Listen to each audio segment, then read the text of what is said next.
What's going on, guys? Nero from TechView, and yes, it's iPhone launch day. Both the iPhone 6 and the iPhone 6 Plus have gone on sale in the UK today. Our iPhone 6 has arrived, so let's give you a quick unboxing.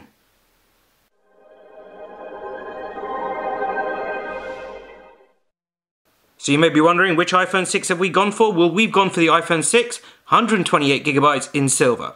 My initial reaction was, I want the space grey. However, as we pretty much found out, just about everyone else did as well. So the space grey sold out almost straight away, and then it was left between a choice of gold and silver.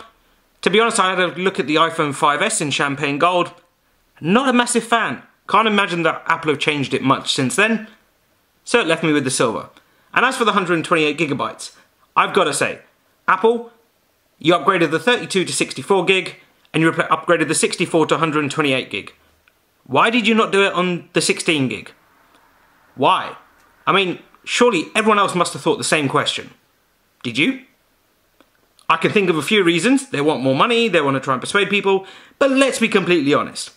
To someone like Apple, who's making millions and millions and millions and millions and millions of phones a year, and tablets, and buying even more chipsets, and chips, and all that kind of stuff, they've got the buying power, so that the difference between 16 and 32 gig is going to be mere cents. Not, I was going to say pennies, but let's not forget Apple are American.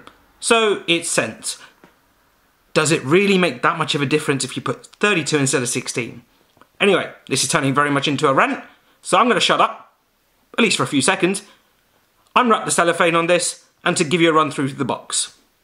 On the side we've got iPhone. Here, nothing, which is the bottom.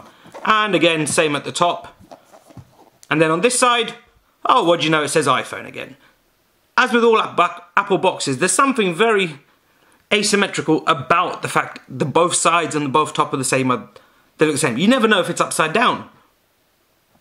But moving on to the front, and this is probably where the biggest change is. It's no longer a black top with, or a white top with a picture of the phone. Nope, it's just a small embossed outline of the device. Almost as if Apple are teasing you. Move on to the back, and yep, you can see we've got a 128GB version. And if we zoom in here, you can see it's the iPhone 6 in silver. Now that's done, let's have a quick look at the device itself. Right, so I just tried to open this box, and you can see we haven't got the device and the box is still here. Because I want to show you something. Now this is the third time I'm doing it, and again this box really doesn't want to come out. Having to give it a bit of a shake, and as we've already seen, the first person to buy his iPhone 6 actually dropped it straight away on live television. That was kind of perfect, wasn't it? Anyway, there's the iPhone 6. So let's take a look at what's in the box. So we've got, undo this bit here, and if we open the flap up at the back, we all know what we're going to find. It's been the same for many, many iPhones and many iPads and iPods. There's Apple's SIM removal tool. You've also got some manuals and stuff, but that's not changed in years. What about underneath? Yep, it looks just like any other iPhone or iPad box. You've got the USB plug for the mains. You've got your Apple earbuds. Remember, these were announced last year alongside the iPhone 5S.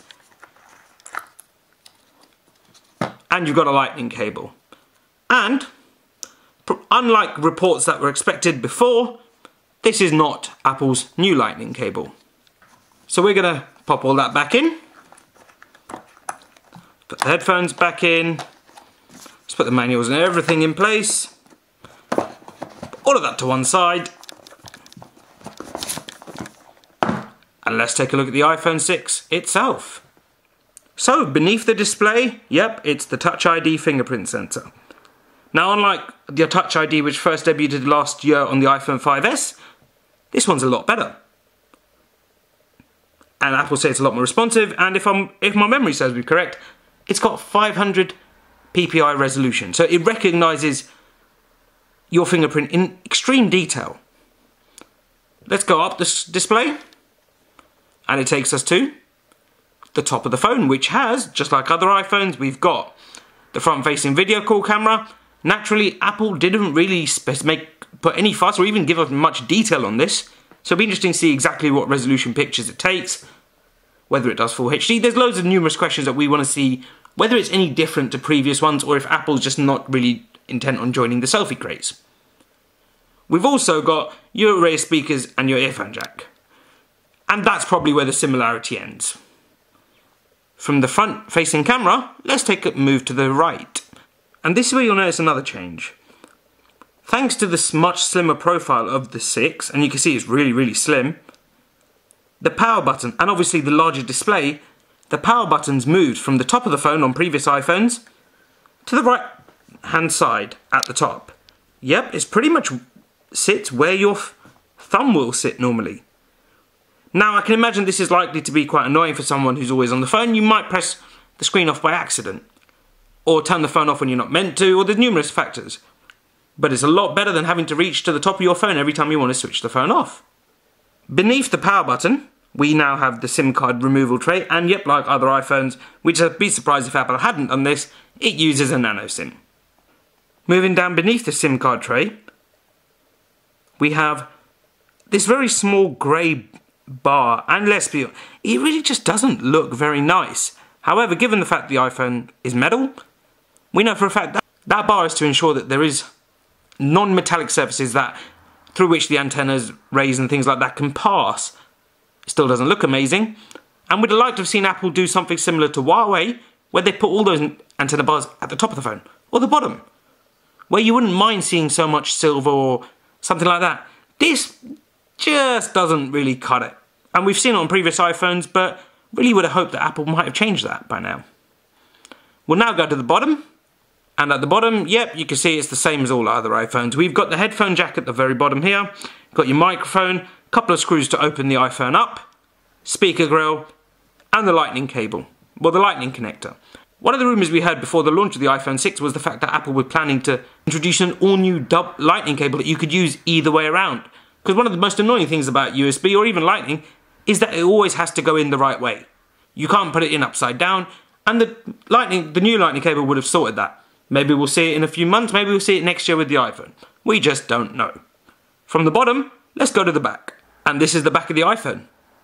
And it looks just like an iPhone. There is really nothing different to it. So we'll take you through a few bits anyway. As we said, we've got the antenna bars at the top and the bottom there. Got iPhone, we've got some information about the device. It wouldn't be an iPhone or an Apple iOS device without the Apple logo. And up top, we've got the camera. So you may be wondering why we're starting the camera on this side. Well, it's simple. See that? That's that small raised camera bump.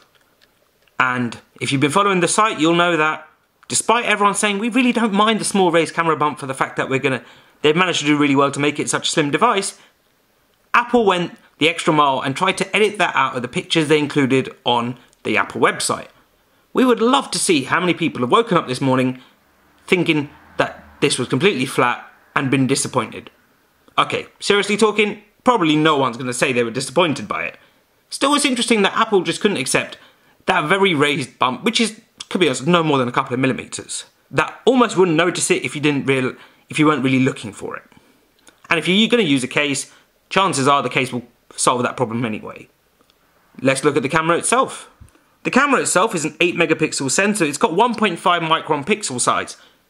Now, compared to something like the Galaxy S5, that's 1.1 pixel. It lets more light in. However, it doesn't let as much light in as the HTC One M8, M7, which is 2 micron. But the difference there is that uses a 4 megapixel sensor, whereas this is an 8. So there's numerous different ways of looking at it. But the essence is that Apple say it's not only about megapixels, and to an extent they're very correct. Most photography people will confirm it's not about megapixels. It's about much more.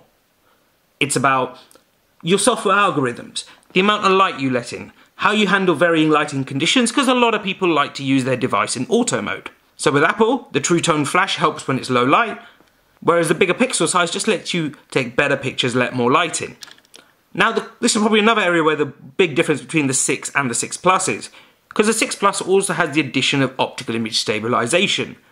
Long-time viewers of the site will know that we're big fans of OIS, having put the Lumia 920, one of the first commercially available handsets with OIS built in, on the front of a Jeep in the middle of the Arabian desert, just to see how it handles things like sand dunes. So, if you're someone who takes pictures at night, takes a lot of handheld video, or you just want that extra crisp picture, you are one of those people who believes in mobile photography, then yeah, the Plus has a big advantage because of the fact it has optical image stabilization, not to mention the much bigger battery, which obviously helps you take more pictures on a single charge. So that's a quick look at the iPhone 6 camera. So we'll go from the camera to the left-hand side of the phone. And here we've got the mute switch and the 2 volume keys. It's not a rocker, they are now individual keys. Quite useful, because when you're holding a phone, that little ridge there really helps you to see when you've gone from volume down to volume up. Now let's take a look at the front, and we'll finish off our hands-on tour of the iPhone 6. And you can see we've turned the handset on. And this is where you can see that the bigger display really makes a difference. Now, I can actually reach the 4 corners, but I've got quite large hands, and I can even do that on something like the Galaxy Note 3, which has a 5.7-inch display. For some people, it may be too big, but it's easily adjusted to. This isn't just a Retina display. Apple are calling this a Retina HD display. It's in fact 750p, so it's slightly higher than 720p HD, whereas the 6 Plus is a slightly bigger display, but it comes with a full HD display, 1080p. So this offers 326 pixels per inch, which is the density of the pixel. It's identical to the iPhone 5S and 5. So really, Apple hasn't done much in terms of displays on the lower of the 2 devices. It's just a bigger display, same density, slightly better resolution. And yeah, it's 4.7 inches. We're going to take a long, hard look at their display.